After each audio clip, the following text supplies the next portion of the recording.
warahmatullahi wabarakatuh. Kepada yang Waalaikumsalam terhormat Bapak Dr. Sparta, Bapak Dik-Dik Saleh Sadikin, terima kasih atas kehadirannya. Pada hari ini, Shirley Eka Agtiono, nomor NIM 2018 1211018, akan mempresentasikan proposal penelitiannya dengan judul Pengaruh audit tenure, audit fee, audit effort, dan chief executive officer duality terhadap kualitas audit pada masa pandemi COVID-19. Ya, baik ya, Shirley, perlu Ibu informasikan ini hanya bersifat proposal ya. Jadi baru berupa masukan dari para penguji, belum ada penilaian yang absolut ya. Jadi Shirley harus mendengarkan dan menyimak masukan dari para penguji dengan seksama ya. Kalau tidak jelas bisa ditanyakan. Oke, Shirley, nanti presentasi tidak lebih dari 10 menit gitu ya. Kemudian boleh berdoa terlebih dahulu. Silakan.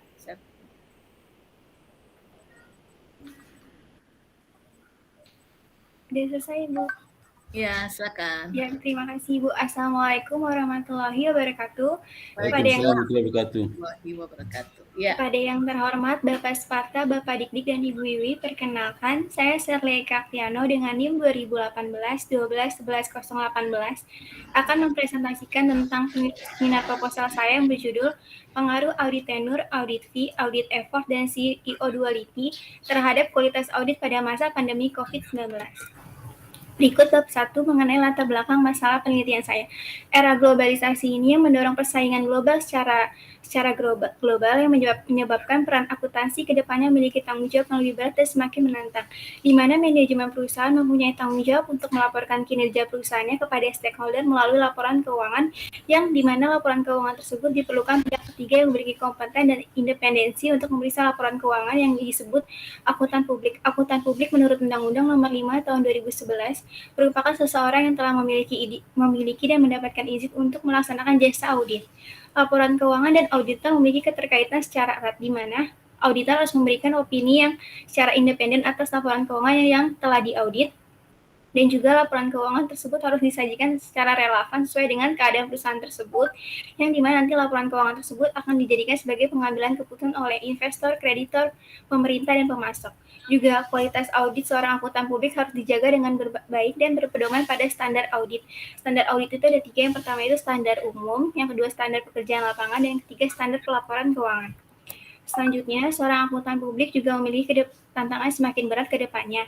Banyaknya sanksi izin seorang akuntan publik pada tahun 2017 dan juga tahun 2012 adanya pembatasan izin rekan akuntan publik dari Big Four. Ini menunjukkan bahwa kualitas audit seorang akuntan publik belum memenuhi standar profesional dan semakin menurun kualitasnya.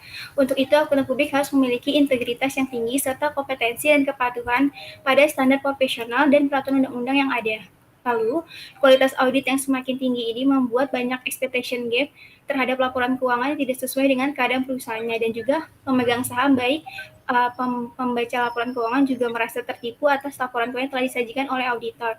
Contohnya ini, banyaknya kasus skandal audit pada industri non-finansial, yaitu dari kasus kantor akuntan publik Purwanto, Sungkoro, Surja, merupakan member NSN yang dari auditor PT Hansen International Tbk, di mana ada kasus di PT Hansen International Tbk ini, adanya akuntansi terkait penjualan kafling siap bangun atau yang disebut Kasiba dengan nilai sebesar 732 miliar yang membuat pendapatan perusahaan naik secara signifikan, serta auditor tersebut telah bekerja sama dengan CEO-nya yaitu Benny Joko dan auditornya bernama Shirley Joko, yang dimana CEO tersebut dikenakan denda sebesar 5 miliar dan auditor tersebut dikenakan hukum selama 1 tahun. Selanjutnya, tujuan penelitiannya untuk mengetahui serta mengumpulkan bukti empiris mengenai pengaruh audit tenure, audit fee, audit effort, dan CO2 itu terhadap kualitas audit. Dengan rumusan masalah, apakah audit tenure berpengaruh terhadap kualitas audit, apakah audit fee berpengaruh terhadap kualitas audit, apakah audit effort berpengaruh terhadap kualitas audit, dan apakah CO2 berpengaruh terhadap kualitas audit. Kemudian, manfaat dari penelitian ini ada manfaat teoritis, di mana penelitian dapat menambah wawasan dan memperluas ilmu pengetahuan penulis dalam teori maupun praktek. Dan audit ini dapat bermanfaat bagi tambahan ilmu pengetahuan akuntansi, khususnya dalam pembahasan audit tenur, audit fee, audit effort, dan kualitas audit. Yang kedua, manfaat praktisi bagi akuntan publik sebagai saran atau masukan yang dapat menjadi bahan pertimbangan yang dapat dilihat dari pengaruh audit tenur, audit fee, dan audit effort, serta perbaikan dalam peningkatan kualitas audit. Yang kedua, bagi entitas sebagai saran atau masukan serta bahan mengevaluasi mengenai kompetensi dan kualitas auditor. Pembatasan masalah dan penelitian ini yang pertama, penelitian ini hanya mengukur kualitas audit dengan menggunakan discretional accrual model Jones verifikasi tahun 1991. Yang kedua, variabel independen digunakan dalam penelitian ini yaitu audit tenure, audit fee, audit effort, dan CO duality. Dan yang ketiga itu penelitian ini hanya dilakukan pada perusahaan non-finansial terdaftar di Bursa Efek Indonesia pada tahun 2019 sampai 2020. Selanjutnya, kontribusi penelitiannya ini. Penelitian ini merupakan replikasi dari penelitian Jediapa et al. Yang berjudul Audit Tenure and Audit Quality and Investigation of Moderating Factor Prior to the Commencement of Mandatory Rotation in India. Perbedaan penelitian ini dari penelitian sebelumnya yaitu penelitian ini menambahkan variabel audit effort untuk mendeteksi apakah dari lama jangka waktu auditor melakukan audit dapat meningkatkan kualitas audit. Selanjutnya, bab 2, landasan teori yang diambil dalam penelitian ini yaitu ada teori agensi, teori kepatuhan. Teori agensi yaitu dipopulerkan oleh Jensen dan Manking, yaitu hubungan antara agen dan prinsipal yang terjadi ketika prinsipal mempekerjakan orang lain atau agen untuk melakukan suatu pekerjaan sesuai kepentingan dan mendelegasikan beberapa wewenang pengambilan keputusan. Yang kedua, teori kepatuhan. Teori kepatuhan yang dipopulerkan oleh Stanley Milgram tahun 1963 merupakan motivasi dari seseorang atau sekelompok orang untuk melakukan atau tidak melakukan sesuatu sesuai dengan ketentuan yang telah ada. Lalu ada juga apply teorinya mengenai auditing. Auditing yang diambil dalam buku Ahrens tahun edisi ke-15 jilid 1 merupakan pengumpulan dan evaluasi bukti tentang informasi oleh seseorang yang memiliki kompeten dan mengenai keterampilan audit serta memiliki independensi yang tinggi untuk menentukan serta melaporkan kesesuaian informasi dengan kriteria yang telah ditetapkan. Lalu adanya apply teorinya, kualitas audit. Kualitas audit yang dipopulerkan oleh teori Angelo 1981 merupakan kemampuan seseorang auditor dalam mendeteksi kecurangan dan sikap berani auditor dalam melaporkan kecurangan. Selanjutnya, audit tenure. Audit tenure yang dipopulerkan oleh Johnson et al. Tahun 2020 merupakan jangka waktu lamanya hubungan antara auditor dengan klien yang dapat dilihat dari tahun buku laporan keuangan yang diaudit oleh auditor. Lalu ada audit fee. Audit fee dan teori Angelo 1981 merupakan pendapatan yang nilainya bervariasi tergantung dari beberapa faktor penugasan seperti ukuran perusahaan klien, risiko audit yang dihadapi oleh auditor, dan juga reputasi kantor akuntan publik tersebut. Lalu ada audit effort. Audit effort yang dikemukakan oleh Pamros 1984 merupakan lamanya hari atau jumlah hari serta waktu yang dihabiskan oleh auditor beserta timnya dalam melakukan jasa audit. Lalu ada CO duality. CO duality merupakan seseorang yang memiliki jabatan dua posisi sekaligus dalam satu perusahaan. Kemudian kerangka pemikiran dan penelitian ini, hipotesis pertama, audit tenure berpengaruh positif terhadap kualitas audit. Hipotesis kedua, audit fee berpengaruh positif terhadap kualitas audit. Hipotesis ketiga, audit effort berpengaruh positif terhadap kualitas audit. Hipotesis keempat, CO duality berpengaruh positif terhadap kualitas audit. Dengan pengembangan hipotesisnya dalam penelitian Sari et al. Menyatakan bahwa audit tenure berpengaruh positif terhadap kualitas audit dengan semakin lamanya waktu perikatan antara auditor dengan klien dapat menurunkan independensi seorang auditor dan juga menciptakan hubungan secara berlebihan. Penelitian Dinuka dan Zulaiha 2014 juga menyatakan bahwa lamanya perikatan auditor dapat membentuk hubungan emosional secara langsung oleh antara auditor dengan klien dan juga menurunkan sikap skeptis antara auditor menjadi semakin berkurang. Dalam hipotesis ini juga berkaitan dengan teori kepatuhan di mana adanya Peraturan Kementerian Republik Indonesia nomor 17 tahun 2008, adanya pembatasan jasa audit yang di mana harus diwajibkan audit rotation dengan jangka waktu 3 tahun untuk akuntan publiknya dan 6 tahun untuk kantor akuntan publik untuk meminimalisir hubungan kedekatan antara auditor dan klien dan juga dapat meningkatkan kualitas audit. Yang kedua, audit ini berpengaruh terhadap kualitas audit. Dalam penelitian Jediapa et al. Menyatakan bahwa semakin tingginya biaya audit yang diberikan kepada auditor juga dapat meningkatkan kualitas audit, apalagi auditor tersebut berasal dari Big Four, di mana juga kita tahu Big Four memiliki kualitas yang tinggi. Hipotesis ini juga berkaitan dengan teori kepatuhan, di mana pada saat melakukan kesepakatan audit fee dengan klien, lalu ada kesepakatan antara klien dan auditor, dan juga audit fee yang diberikan kepada auditor itu harus dipertimbangkan oleh auditornya berdasarkan kebutuhan kliennya, waktu lama penugasannya, basis penetapan fee-nya. Selanjutnya, audit effort berpengaruh positif terhadap kualitas audit. Dalam penelitian cara Manix dan Lennox 2008, menyatakan bahwa auditor yang bekerja keras dalam pelaksanaan jasa audit pada suatu entitas dengan menggunakan waktu yang dihabiskan lebih lama dan auditor tersebut bersikap skeptis terhadap klien, yang dimana dapat menggambarkan kualitas audit yang tinggi. Dan juga penelitian Xiao et al. 2020 menyatakan bahwa auditor yang bekerja keras dalam melakukan jasa audit dengan merekam prosedur audit serta mengumpulkan bukti yang tepat dapat juga meningkatkan kualitas audit dan juga memberikan justifikasi pendapat atau opini audit yang sesuai dengan keadaan perusahaan. Hipotesis ini juga berkaitan dengan teori kepatuhan di mana auditor yang meluangkan waktu lebih banyak dan juga melaksanakan prosedur audit secara bertahap sesuai dengan ketentuan yang ada dan mengumpulkan bukti yang tepat dapat meningkatkan kualitas auditor atas pelaksanaan jasa auditnya. Kemudian CEO duality. CEO duality berpengaruh positif terhadap kualitas audit. Penelitian Jadiapa et al. Menyatakan adanya CEO duality memungkinkan untuk bekerja sama dengan auditor, di mana CEO tersebut juga memberikan kompensasi yang tinggi kepada auditor untuk melakukan manipulasi laba. Teori ini berkaitan dengan teori agensi, di mana adanya CEO duality ini dapat mendominasi kebijakan dan juga minimalisir independensi CEO tersebut, dan juga mungkin untuk memungkinkan adanya kecurangan laba atau akuntansi dan yang dilakukan oleh CEO tersebut dengan bekerja sama kepada auditornya. Selanjutnya bab 3-nya, objek penelitian yang digunakan dalam penelitian ini yaitu perusahaan non-finansial yang terdaftar di Bursa Efek Indonesia. Teknik pengambilan sampelnya itu dengan purposive sampling dengan perusahaan non-finansial yang terdaftar Bursa Efek Indonesia dengan menggunakan mata uang rupiah dan dapat diakses oleh publik dan juga memiliki variabel yang terkait dengan digunakan dalam penelitian. Lalu variabel dan pengukurannya. Berikut kualitas audit diukur dengan discretional accrual model unit modification tahun 1991. Alasan menggunakan discretional accrual karena discretional accrual itu dapat mendeteksi apakah perusahaan tersebut melakukan kecurangan, akuntansi atau manajemen laba, dan juga kualitas auditnya ini dapat dilihat dari bagaimana auditor tersebut menemukan kecurangan dalam perusahaan tersebut. Semakin besar nilai discretional accrual, semakin rendah juga kualitas auditnya. Lalu audit tenure. Audit tenure ini diukur dengan cara menghitung jumlah tahun perikatan klien, di mana pada tahun perikatan auditor dimulai diberi dengan angka 1, dan selanjutnya ketika diaudit dengan auditor tersebut dapat ditambahkan dengan nilai 1-nya. Lalu ada audit fee. Audit fee ini diproporsikan pada total audit fee yang dibayarkan oleh perusahaan atas pelaksanaan jasa audit. Lalu audit effort. Audit effort itu berdasarkan log natural audit days dikali number of audit team.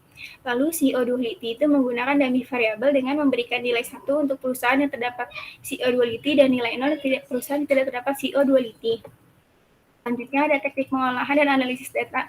Ada analisis statistik deskriptif, analisis regresi data panel dengan uji Chow, uji Hausman, uji Rosbusnas, dan juga uji asumsi klasik dengan uji normalitas, uji multikorelianitas, uji heterokodisitas, uji autokorelasi. Dengan teknik pengujian hipotesis, uji pengaruh parsial atau uji T, dan uji signifikasi simultan, uji F, uji koefisien determinasi, dan analisis regresi linear berganda. Dengan model regresi yaitu kualitas audit sama dengan alpha ditambah beta 1 audit tenure ditambah beta 2 audit fee ditambah beta 3 audit effort ditambah dummy variable CO ditambah EIT. Sekian presentasi dari saya. Terima kasih. Saya kembalikan kepada Ibu. Ya, terima kasih. Siapa? Shirley ya, sudah dipresentasikan tepat waktu ya. Sekitar 10 menit. Ya, silakan Pak Dr. Sparta, masukannya Pak. Terima kasih Bu Ewi. Saya sudah baca, sudah bagus tematikanya. Sudah bagus, sudah mengenai tematika skripsi mahasiswa S1 ya. Dan juga variabel sudah bagus ya. Kualitas audit sudah menggunakan discretionary accrual ya. Iya Pak. Oke, itu. Sebagai besar kalau mahasiswa kan menggunakan kualitas audit itu menggunakan P4 dan sebagainya, itu sudah agak beda ya. Sudah mulai bagus ya. Dan itu saya mau tanyakan mengenai itu jabatan rangkap ya. Memang ada direksi merangkap komisaris Mbak Shirley, ada Mbak? Saya baca di penelitian sebelumnya ada Pak beberapa perusahaan, tapi tidak semuanya. Jarang kan itu, jarang. Paling angkanya 0 semua tuh kan. Kalau 1 dia berangkat rangkap ya. Iya, Satu komisaris sama direksi. Iya Pak. Direksi sama anggota komisaris. Kayaknya nggak ada kayak gitu. Emang ada. Kecuali direktur, bisa direktur ada 2, direktur personal, direktur marketing bisa, mungkin bisa ya. Atau direktur keuangan sama kepatuhan mungkin aja. Tapi kalau komisaris sama direksi kayaknya jarang ya. Kalau pemilik tambah lagi tuh, kalau pemilik dia sebagai direktur, sebagai komisaris, dia juga sebagai pemilik pemegang saham. Kayaknya jarang. Kalau jarang tuh kemungkinan apa? Coba kamu lihat lagi nanti ke apa sebaran datanya ya. Datanya berapa yang satu yang betul rangkap jabatan, mana yang enggak ya. Baik, Pak. Kamu udah membaca penelitian sebelum sama siapa nih? Penelitian sebelum siapa? Ini Pak, jadi ya Pak et al. 2020. Yang dia kan meneliti perusahaan yang ada di India. Nah itu di Oh, India itu di India iya, di India banyak itu bisa Pak. aja. India itu peraturan kan beda sama Indonesia. Di India mungkin ada tuh. Bahkan di situ beda-beda kan. Iya Pak. Di India itu kan beda culture dengan Indonesia itu. Maksudnya di Indonesia ada nggak gitu? Kalau nggak ada, kalau kira nggak ada jangan dipakai ya. Jangan dipakai jawatan dua rangkap itu yang komisaris sama direksi. Tapi kalau adanya bisa porsikan 30%, 40% mungkin bisa. Tapi saya nggak tahu, baru sekali di situ. Coba cek lagi kalau seandainya nggak ada, kamu bisa aja menghilangkan variability ya. Oh, baik Pak. Jadi Kalau saat bab 4 begitu rekap data dan hanya sedikit yang satu ya, sebagian besar nol, itu udah dihilangkan aja. Ya. Jadi hanya 3 independen variabel saja ya Pak audit. 3 aja nggak apa-apa lah ya. Iya Pak. Itu berapa tahun tuh? Berapa tahun? Apanya Pak? 2 tahun Pak penelitiannya, 2019 sampai 2020. Oh, 2 tahun ya? 2 Iya. tahun? Berapa ini berapa? Sampelnya Pak. Sampel Ada, berapa? sekitar ada ini sih Pak, kan saya non finansial ya Pak, dan itu ada sekitar 8 sektor. Satu sektor itu sekitar ada 70-an ya Pak, tapi itu belum saya komposit sih Pak. Berarti kalau gitu kan bisa nggak ya kamu tambahkan variable dummy untuk COVID sama non-COVID? Sebelum COVID tuh 2020 COVID tuh. Kan 2019, 2020. Jadi kalau sebelum COVID sama masa COVID, bisa nggak ya? Kita boleh cek aja untuk tambahan variabel aja. Oh baik Pak, nanti saya coba aja ya. dulu ya Sama Pak. aja tuh. Kalau kamu kan 2019, 2020 pas banget tuh kan. Terus kondisi beda, misalnya khawatirnya apa ada perbedaan kuota audit dan sebagainya kan, kinerja perusahaan itu beda, mungkin motivasi direksi mungkin beda juga ya, masa COVID sama sebelum COVID. Coba kamu tambahkan ya, pengen lihat aja seperti apa sih. Iya baik Pak. Jadi Terus kalau ini apa kalau ada terkait dengan kinerja segala macam ya, di masa sampai ini aja kalimat ya kutip itu tulisan saya untuk nambahin aja tulisan saya. Baik Pak, saya akan tambahkan kutipan tulisan Bapak ya Pak. Iya. Nambah citasi ya. Iya Pak. Walaupun nanti paling ketemu citasi surat itu paling setahun lagi itu karena kan karena begitu selesai skripsimu belum tentu dimasukin oleh pustaka lama banget. Iya benar Pak. Baru setahun dimasukin ya ke apa namanya? Repositori ya Pak. Repositori baru setahun, lebih setahun sekarang tuh. Iya, lama juga ya Pak. Hah? Lama juga ya Pak. Lama masukinnya, dia sibuk banget mungkin jadi eksekutif kan sekarang sibuk banget tuh. Baru lebih setahun, jadi dampaknya sekarang berarti tahun 2023 nih, 2023 paling sih, 2023. Ini masukin aja nggak apa-apa lah ya. Iya Pak. Untuk menambahkan kritik ratingnya ABS ya. Baik Pak.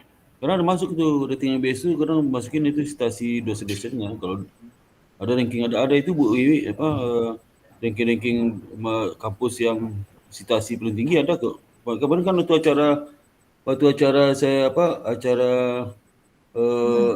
rakerda itu ada dosen kampus yang citasi tinggi siapa ada. Oh ada ya Pak. Ada. IBS masuk gak Pak? Hah? IBS masuk? Lah masuk lah Bu. Oh enggak. 10 besar aja enggak ya? Sakti itu satu dosen kadang ada 2.000 citasinya satu dosen. Bayangkan kalau banyak dosen, dihitung citasi berapa? Nah, mungkin maka kita mungkin sedikit. Maka untuk masa skripsi itu dia itu aja dikutip itu dosennya, masa tulisan orang lain dikutip dosennya enggak kan? Iya, cinta program negeri lah, cinta program negeri ya. Iya. Jadi setiap artikel Malaysia itu ada citasi Dosennya. dosennya ada, siapa aja harus ada. Saya meningkatkan Iya. itu bayang aja. Itu teman saya di negeri itu sendiri udah 3.000, 2.000, ada 8.000, ngeri nggak itu?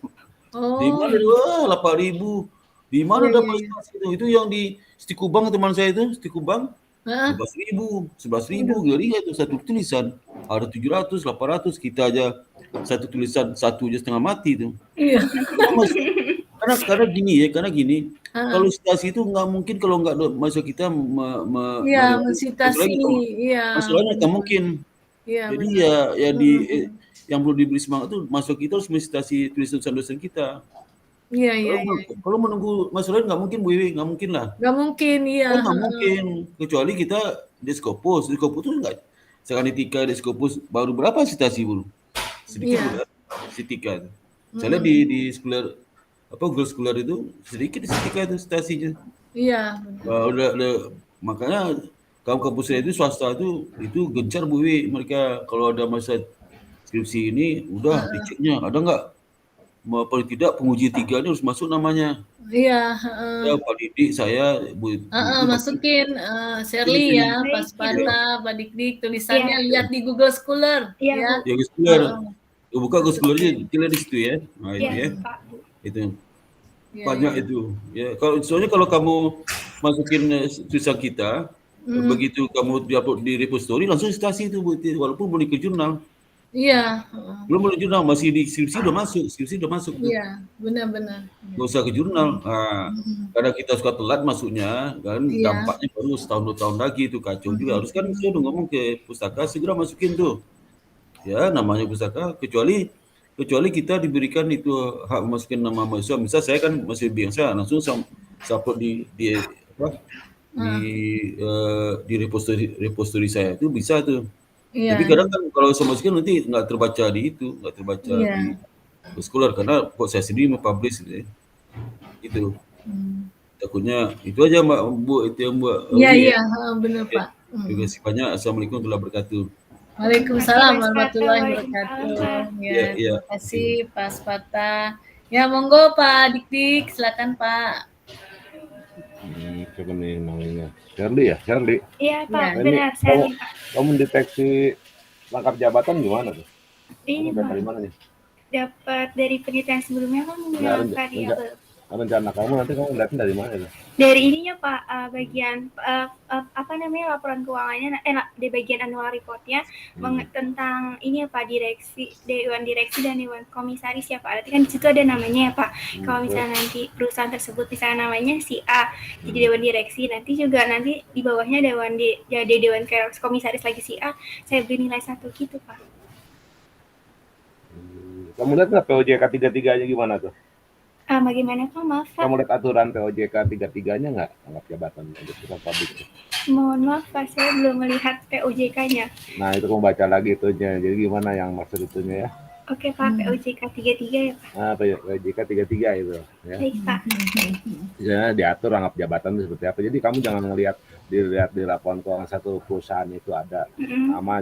Enggak, dia bisa merangkap di perusahaan ini juga bisa kelihatannya. Ya. Iya baik Kak.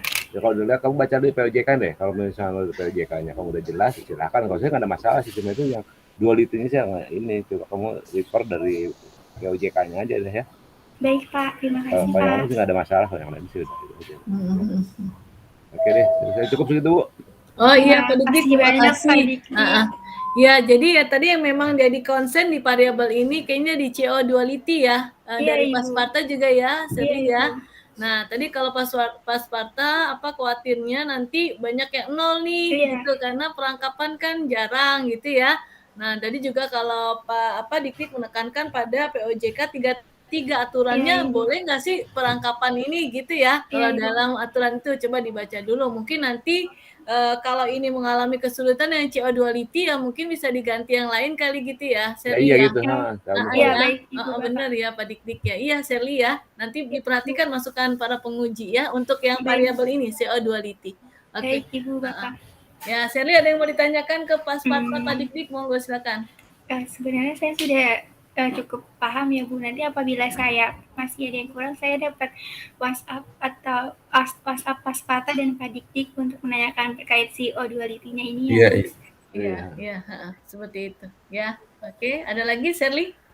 Sudah cukup Ibu Cukup, Bapak. ya. Terima kasih Ibu Pak. Iya. Ya, baik ya, Pak Dr. Sparta, Pak Iya. Diki, terima kasih atas waktu dan masukan yang Sama-sama, sangat Bu. bermanfaat ya untuk risetnya Sherly. Kalau tidak ada lagi yang ditanyakan dan masukan, kita akhiri ya, Pak Ya, Sparta, Pak oke, Bu. Diki, terima Terima kasih, Bu. kasih. Ya, sama-sama, Bu. Assalamualaikum warahmatullahi wabarakatuh. Waalaikumsalam warahmatullahi wabarakatuh. Terima kasih.